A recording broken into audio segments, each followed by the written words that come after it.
जागृति औषधि एलेक्स ने आते ही आने वाली कॉल पर नजर डाली। फोन करने वाले और उनके संपूर्ण लोगों पर शापों की झड़ी लगा दें। परिवार, उसे एहसास हुआ कि कॉल करने वाला उसका पिता था, जिससे वो ऐसा करने लगा। एक पल में उसका मुंह बंद कर दो। स्क्रीन पर प्रदर्शित पिताजी के दृश्य ने उसे भर दिया। घबराहट की भावना। ओरिजिनल एलेक्स के पिता अब क्यों कॉल कर रहे हैं? एलेक्स ने विचार किया, जबकि वो जानता था कि वो दिन आएगा जब वो ऐसा करेगा। उसका सामना करने के लिए उसने इतनी जल्दी इसकी उम्मीद नहीं की थी। क्या मुझे कॉल को अनदेखा कर देना चाहिए? एलेक्स ने संक्षेप में मनोरंजन किया। विचार आया, लेकिन तुरंत इसे खारिज कर दिया गया। उसे इसका डर था। कॉल को नजरअंदाज करने से केवल संदेह पैदा होगा और आगे बढ़ना होगा। भविष्य की परेशानियां, या कम से कम उसने खुद को आश्वस्त किया कि यही वह है। कॉल को अनदेखा न करने का कारण गहराई से एलेक्स स्वीकार किया। ऐसा इसलिए नहीं है क्योंकि मुझे इस शब्द से डर लगता है, पापा, बल्कि इसलिए कि छोटी उम्र से ही पिताजी की आधिकारिक छवि को जबरन शामिल किया गया था। मैं सम्मान जगा रहा हूं और आज्ञाकारिता का आदेश दे रहा हूं। एलेक्स ने कॉल का उत्तर दिया और कहा, हाय पिताजी।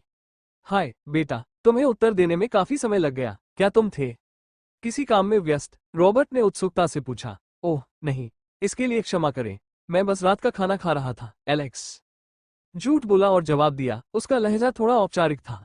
रॉबर्ट को लगा कि एलेक्स के स्वर में कुछ गड़बड़ है और रवैया, लेकिन उन्होंने इसके लिए एलेक्स की हालिया अस्वीकृति को जिम्मेदार ठहराया। कोई बात नहीं, तुम्हारे जीवन में चीजें कैसी चल रही हैं? है? सब कुछ ठीक है? रॉबर्ट ने वास्तविक चिंता व्यक्त करते हुए पूछा। उसका आवाज, सब कुछ ठीक है, मैं ठीक हूँ, एलेक्स ने प्रतिक्रियापूर्वक उत्तर दिया।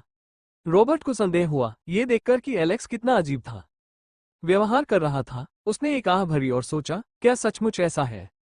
मेरी गलती? क्या मैंने उसे प्रोत्साहित करके गलती की? उससे कहना कि अगर वो प्यार में काफी मेहनत करेगा तो वो ऐसा करेगा। अंततः सफल। बेटा, मैंने हमेशा तुमसे कहा था कि एक आदमी को दृढ़ निश्चयी होना चाहिए। प्यार में हूं और कभी हार नहीं मानूंगा। रॉबर्ट ने आह भरी, उसकी आवाज में दर्द था। अफसोस के साथ रॉबर्ट आगे बढ़ने से पहले एक पल के लिए रुके। लेकिन मैं सोचो, मैं गलत था। कभी कभी हार मान लेना बेहतर होता है। आगे बढ़ो, जरूरी नहीं कि सभी रिश्ते मेरे और आपके जैसे हों। माँ, ये फिर से अमेलिया है। लोग मुझे परेशान करना कब बंद करेंगे? उसके बारे में? एलेक्स ने निराशा भरी आह भरी। मैं समझता हूँ पिताजी, चिंता मत करो, मैं ठीक हूँ, ठीक हो जाऊंगा। एलेक्स मूड के अनुसार काम किया, किसी को उत्तेजित नहीं करना चाहा।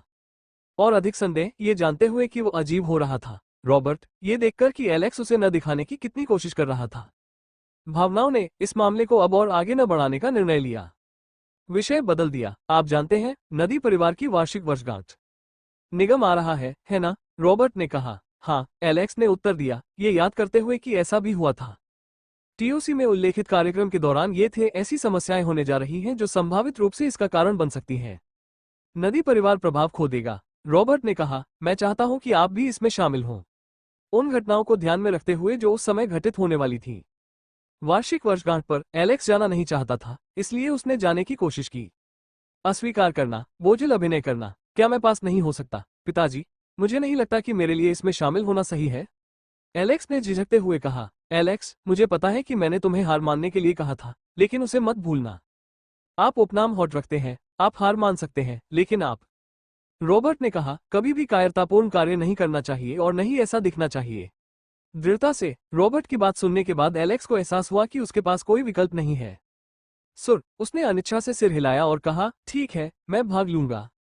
थोड़ी और बातचीत के बाद उन्होंने फोन रख दिया। एलेक्स ने निराशा के भाव से कूड़ेदान में देखा और उनके अनेक असफल प्रयासों का संग्रह देखा। जागृति औषधि बनाए। फिर उन्होंने अपना ध्यान बाकी सामग्री की ओर लगाया। उसकी मेज पर उसकी थकी हुई आंखें एक से दूसरी पर चली गईं। सोच विचार में खो जाना। ऐसा लगता है कि मेरे पास केवल एक आखिरी बार के लिए पर्याप्त सामग्रियां हैं। प्रयास की गंभीरता को पूरी तरह समझते हुए एलेक्स को एहसास हुआ। स्थिति। उसने अपनी नसों को शांत करने की कोशिश करते हुए एक गहरी सांस ली और प्रक्रिया पर ध्यान केंद्रित करना शुरू किया। मानसिक रूप से आगे बढ़ना शुरू किया। औषधि के निर्माण का प्रत्येक चरण। एक पल के चिंतन के बाद एलेक्स को एक उछाल महसूस हुआ। दृढ़ निश्चय, चलो ऐसा करते हैं। उसने खुद को प्रोत्साहित किया और आत्मविश्वास से प्रक्रिया फिर से शुरू की। एलेक्स के हाथ बड़ी सटीकता से घूम रहे थे, घुलमिल रहे थे। सामग्री जोड़ना और घटाना, एकाधिक पीसना आवश्यक सामग्री और फिर उन्हें अंतिम में जोड़ना। सावधानीपूर्वक निरीक्षण करते हुए सटीक मात्रा के साथ उत्पाद। औषधि की प्रतिक्रियाएं और समय। एक कठिन और लंबी प्रक्रिया के बाद आखिरकार एलेक्स कुख्यात जागृति औषधि बनाने में सफल हुए। औषधि से एक मनमोहक समुद्री नीला रंग प्रकट हुआ। एक ताजगी भरी आकर्षक सुगंध उत्सर्जित हुई। उस पल में एलेक्स एक्स पर पुरानी यादों की लहर दौड़ गई। उसे उसके प्राथमिक विद्यालय के दिनों में वापस ले जाना, जब वह अपने पहले सेम फूल का पालन पोषण किया, का भाव, उपलब्धि और सुखद यादें आपस में जुड़ी हुई हैं।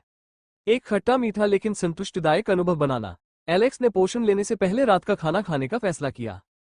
उन्होंने अनुमान लगाया कि जागृति प्रक्रिया की आवश्यकता होगी। ऊर्जा, ये सोचकर वो रसोई की ओर चला गया, अपने लिए सरल लेकिन पौष्टिक भोजन तैयार करें। जैसे ही एलेक्स ने अपने भोजन का आनंद लिया, उसके मन में विचारों की बाढ़ आ गई। दिमाग, क्या मैं सही निर्णय ले रहा हूँ? क्या कोई पसंद कर सकता है? मैं, पृथ्वी का एक नियमित व्यक्ति, वास्तव में इसमें जीवित रहता हूँ। काल्पनिक दुनिया, क्या मेरे पास खुद को इसमें डुबाने के अलावा कोई अन्य विकल्प नहीं है? कल्पना की बेतुकी दुनिया, एलेक्स ने खुद से सवाल किया। मुझे ऐसा क्यों लगता है कि मैं जो विकल्प चुन रहा हूँ वो नेतृत्व करेगा? मैं इस हद तक पहुंच गया हूं कि वापसी संभव नहीं। एलेक्स से त्रस्त था। अनिश्चितता, अनिश्चित कि क्या वो सही रास्ते पर चल रहा है। एलेक्स ये सब त्यागने और एक साधारण व्यक्ति की तरह जीने के लिए तरस रहा था। जादू से भरी दुनिया में भी इंसान आश्चर्य, वो जहां भी रह सके, एक अजागृत व्यक्ति की तरह जी सकता था। काम और घर की नीरस दिनचर्या का पालन करें, एक सरल और घटना रहित जीवन जी रहे हैं। तब एलेक्स अपनी नींद से जागा और कड़वाहट से सोचने लगा, क्या मुझे ये चाहने का भी अधिकार है? मैं एक चोदू हूँ, दुनिया के सबसे भयावह संगठन का गुप्त एजेंट। एलेक्स ने इन निराशाजनक विचारों को दूर करने की कोशिश की और कहा अपने आप से, मेरी एकमात्र पसंद तब तक चलते रहना है जब तक मैं न हो जाऊं अपने फैसले खुद लेने के लिए पर्याप्त मजबूत बनूं और वो जीवन जियो जो मैं सचमुच चाहता हूं। इन जटिल विचारों के साथ एलेक्स ने अपना भोजन समाप्त किया। उसके दिमाग में चल रहा है,